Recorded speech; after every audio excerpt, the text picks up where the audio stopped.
Assalamualaikum warahmatullahi wabarakatuh. Shalom, namo budaya, salam kebajikan buat kita semua. Perkenalkan, nama saya Marcelina Angelita Setapi dengan NIM 205240314. Kami dari kelompok 7 ingin mempresentasikan hasil kerja kami dengan judul Analisis Juridis terhadap Percobaan Pembunuhan Pasal 338 JO 53 KUHP tentang studi kasus dalam putusan peradilan. Kita masuk pada latar belakang. Di sini ada beberapa poin-poin. Yang pertama, ada tindak pidana yang menyerang nyawa muncul terus dalam putusan pengadilan Indonesia, mencerminkan dinamika sosial, psikologis, dan perilaku manusia. Yang kedua, pembunuhan, baik biasa, berencana, maupun percobaan, memiliki dampak serius dan ancaman bagi ketertiban masyarakat. Yang ketiga, unsur kesengajaan atau offset, perencanaan, dan permulaan pelaksanaan menjadi fokus utama dalam menilai perbuatan pidana. Yang keempat, percobaan pembunuhan tetap dianggap tindak pidana berat meski korban selamat karena niat pelaku sudah nyata dan tindakan sudah dilakukan. Yang kelima, analisis putusan peradilan penting untuk memahami bagaimana hakim menilai unsur hukum dan menentukan pasal yang diterapkan. Kita masuk pada rumusan masalah. Di sini yang pertama, bagaimana unsur-unsur percobaan pembunuhan dalam pasal 338 JO 53 KUHP diterapkan dalam putusan pengadilan yang menjadi objek penelitian. Yang kedua, bagaimana hakim menilai unsur kesengajaan atau offset dalam tindakan terdakwa yang belum menimbulkan akibat kematian. Yang ketiga, faktor-faktor apa yang digunakan hakim untuk menemukan batas antara perbuatan persiapan dan permulaan pelaksanaan pada kasus pencobaan pembunuhan. Yang keempat, bagaimana pertimbangan hakim dalam menjatuhkan pidana terhadap terdakwa pada perkara percobaan pembunuhan, khususnya terkait proporsionalitas sanksi. Yang kelima, apakah pertimbangan hukum dalam putusan tersebut telah selaras dengan doktrin hukum pidana dan literatur terkait percobaan tindak pidana? Perkenalkan, nama saya Levina Sisilia Rianto dengan NIM 205240100. Jadi tujuan penelitiannya itu yang pertama, untuk menganalisis penerapan unsur percobaan pembunuhan berdasarkan pasal 338 JO 53 KUHP dalam putusan pengadilan. Yang kedua, untuk memahami pola penilaian hakim terkait unsur kesengajaan pada tindak pidana yang belum selesai. Yang ketiga, untuk mengidentifikasi dasar pertimbangan hakim dalam memisahkan tahap persiapan dari tahap permulaan pelaksanaan. Yang keempat, untuk menjelaskan dasar pemidanaan yang digunakan hakim serta kecocokannya dengan teori pemidanaan dalam percobaan tindak pidana. Yang kelima, untuk menilai konsistensi putusan pengadilan dengan doktrin hukum pidana dan teori-teori yang berkaitan dengan percobaan pembunuhan. Selanjutnya, manfaat penelitian teoritis. Yang pertama, pengembangan ilmu hukum pidana memperjelas batas pembunuhan dan percobaan pembunuhan, menekankan unsur kesenjangan. Selanjutnya, pemahaman unsur percobaan pidana menjelaskan teori crimen in potentia dan hubungan tindakan akibat.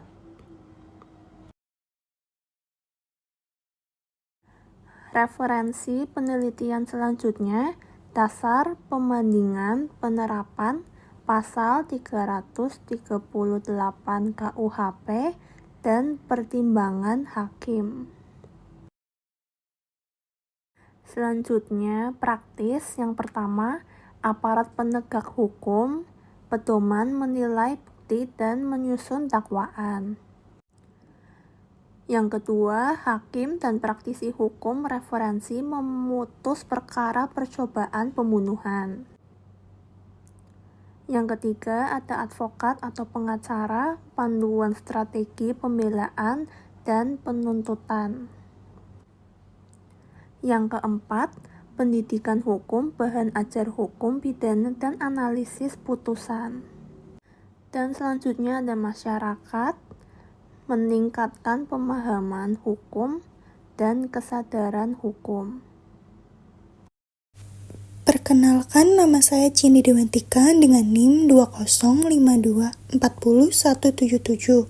Di sini saya akan menjelaskan tentang tinjauan umum yang terbagi menjadi 5, yaitu 1. Konsep hukum. Ada percobaan pembunuhan adalah tindakan yang dengan sengaja diarahkan untuk menghilangkan nyawa tetapi korban tetap selamat. Diatur dalam pasal 53 KUHP. Yang kedua, ada penerapan pasal. Pasal 333 8 Jo 53 KUHP diterapkan untuk menilai percobaan pembunuhan dengan memperhatikan niat, persiapan, tindakan, dan konsistensi yuridis.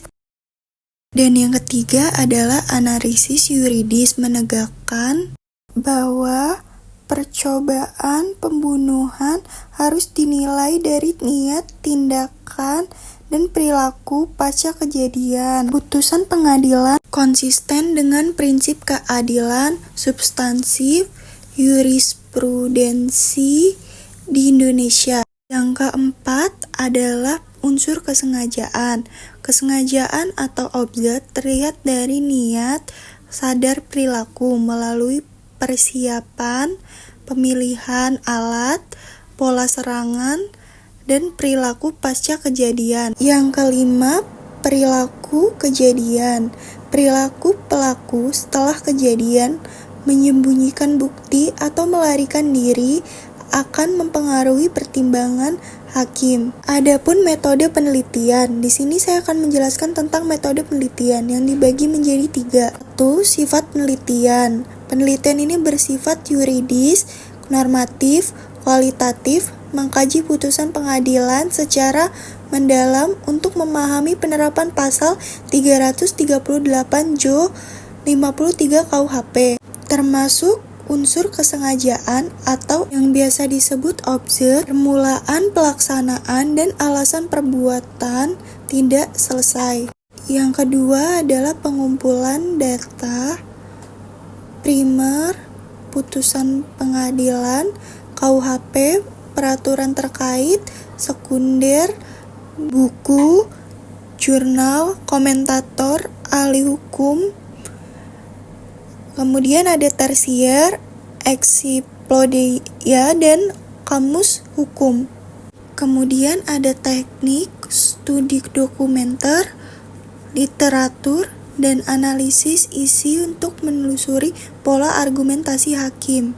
Yang ketiga, alur penyimpangan, analisis dokumen secara sistematis, reduksi, penyajian, penarikan kesimpulan, membandingkan fakta putusan dengan doktrin hukum pidana.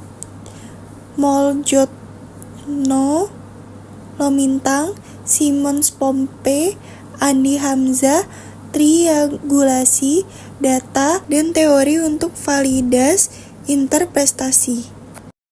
Saya Felicia Meredith Wuhanenaninggolan dengan NIM 205240091. Saya akan menjelaskan bab hasil dan pembahasan. Yang pertama yaitu penerapan unsur-unsur percobaan pembunuhan pada pasal 338 Junto 53 KUHP dalam putusan pengadilan. Analisis mengenai penerapan unsur-unsur percobaan pembunuhan berdasarkan pasal 338 Junto 53 KUHP dan Tuntutan Pengadilan membutuhkan pemahaman mendalam tentang struktur pasal, konstruksi delik, unsur objektif dan subjektif, serta bagaimana hakim menilai alat bukti dalam setiap perkara. Unsur kunci yang harus dibuktikan hakim dalam perkara percobaan pembunuhan terdiri atas yang pertama, adanya niat atau kesengajaan untuk membunuh. Yang kedua, adanya permulaan pelaksanaan.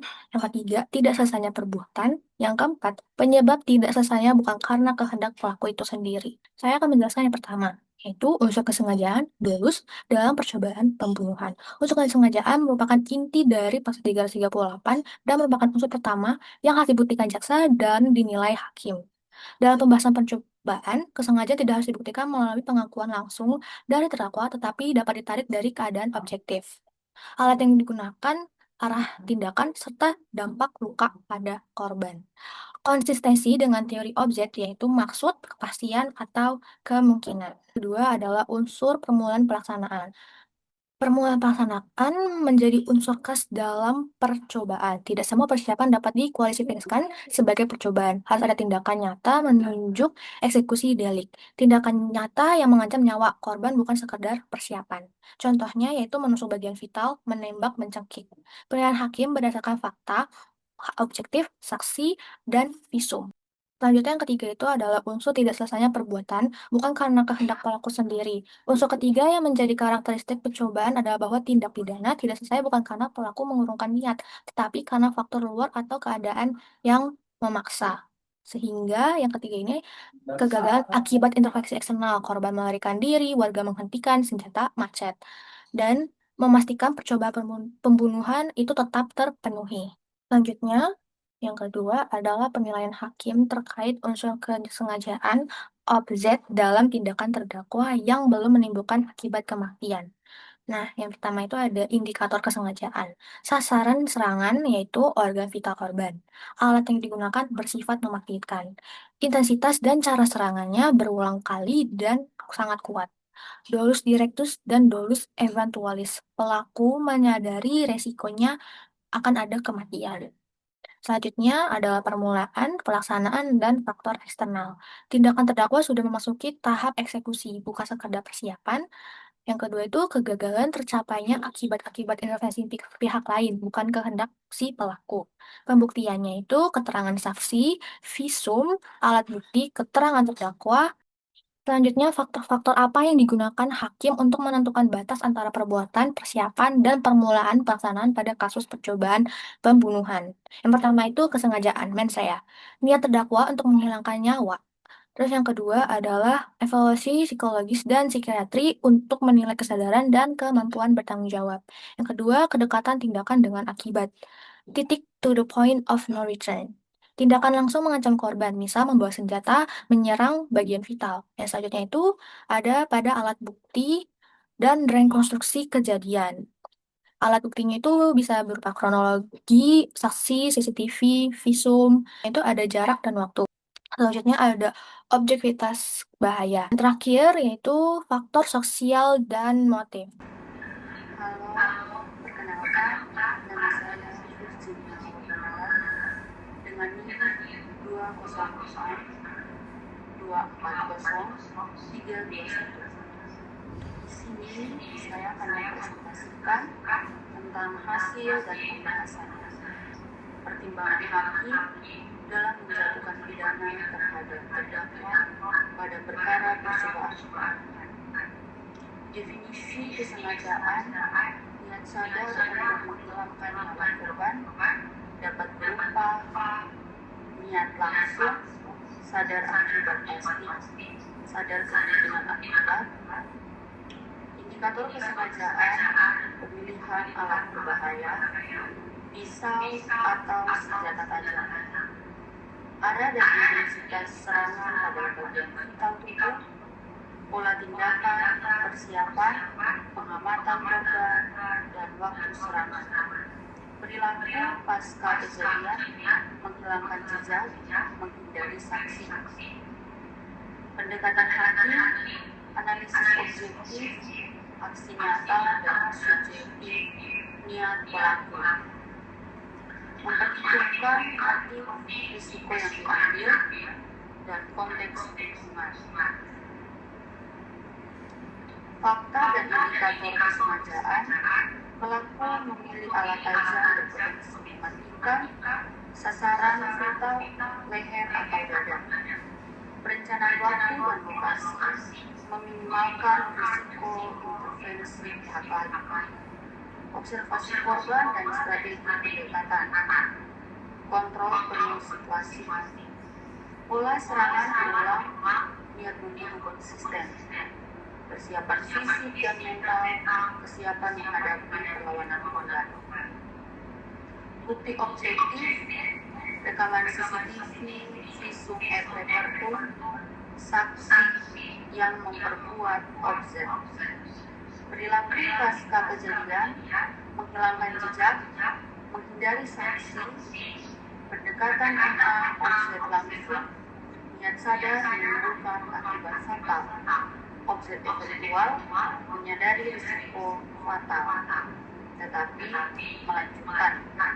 Analisis holistik, kombinasi persiapan, pola serangan, bukti objektif. Kesimpulan dan saran. Kesimpulan, percobaan pembunuhan dimulai dari kesengajaan, persiapan, permulaan pelaksanaan, dan perilaku pasca kejadian. Hakim menggabungkan bukti objektif dan subjektif untuk menilai niat dan risiko pelaku. Persiapan matang seperti memilih senjata dan memantau korban menjadi indikator utama objek. Tahap permulaan pelaksanaan harus menunjukkan risiko nyata terhadap korban agar dikategorikan percobaan pembunuhan. Putusan pengadilan menekankan keadilan substantif dengan pidana proporsional sesuai tingkat kesengajaan dan berbahaya. Saran, aparat penegak hukum harus mengumpulkan bukti secara sistematis dan memanfaatkan analisis IT. Penilaian batas persiapan versus permulaan pelaksanaan harus jelas untuk mengkategorikan percobaan pembunuhan. Cukup sekian presentasi saya. Di akhir slide ini saya ucapkan terima kasih. Kurang lebihnya mohon dimaafkan. Assalamualaikum warahmatullahi wabarakatuh.